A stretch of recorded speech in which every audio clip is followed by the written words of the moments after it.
I have seen so many videos that say these are the ways you can get ahead of 99% of people, or this is how you can be in the top 1%. The views those videos get are insane. Hundreds of thousands, even millions. And one of those views would be mine because I wanted to know what they were talking about. I did not want to get it wrong. A few of their advice were good and could genuinely help someone grow in life. It wasn't about the advice, it was about the direction they were taking people in. Among all the videos I watched, only one person took a different direction in the end. Thank God for him for providing some clarity. It was Mark Manson. I'm not saying I agree or disagree with everything in his content, but he gave an honest perspective in the end.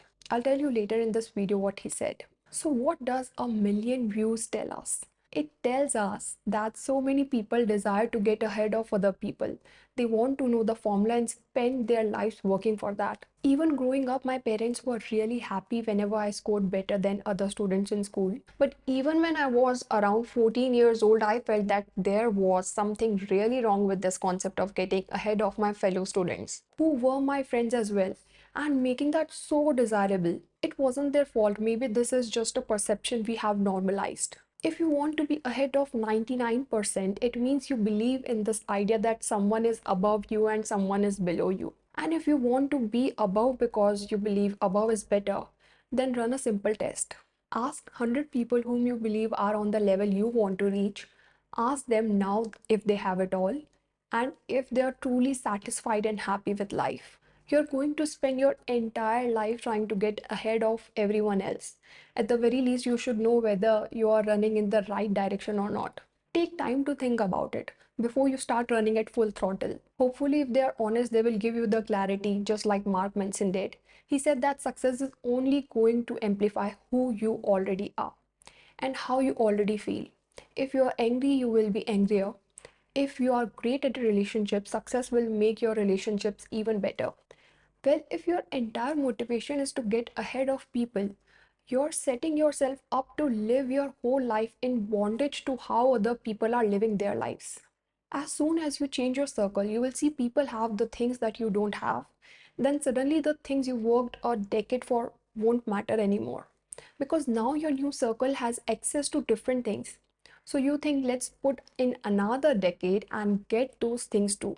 Then you change your circle again, and now you need another decade just to match. You don't have unlimited decades, it is costing you your life. Imagine this for a moment. Imagine you're the only person living on this planet. What are you going to do with your life?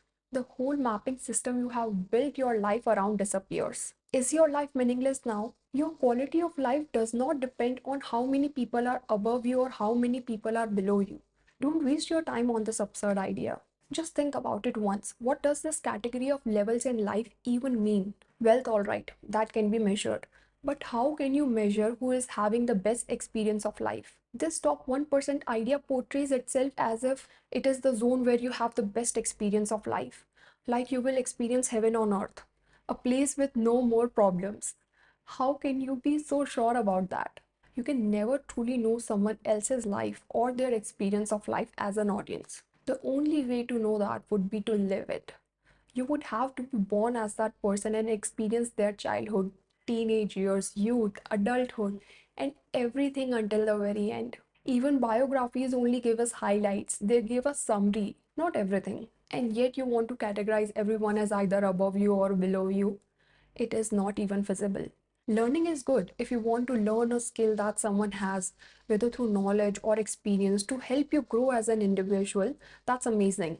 But if you want to learn those skills, build those habits, and invest your time only to get ahead of other people, and your satisfaction comes from seeing others below you, then your life will always be dependent on where everyone else stands. Yes, you should learn about discipline, finance, productivity, and efficiency if you want to improve your quality of life. Not because your motivation or your life revolves around getting ahead of someone else. The same goes for the things you genuinely wish to have. Maybe you want to build a business that you believe in and are passionate about, and then also want to build your dream house or travel the world. It could be anything. Go after those things because they matter to you, not because you saw someone in your friend circle or on social media showing them off. Don't pursue something that isn't for yourself, but only for the validation of others. Improve your life because you value your life, not because you want to be above someone. Those are two very different journeys. Thanks for watching. See you in the next one.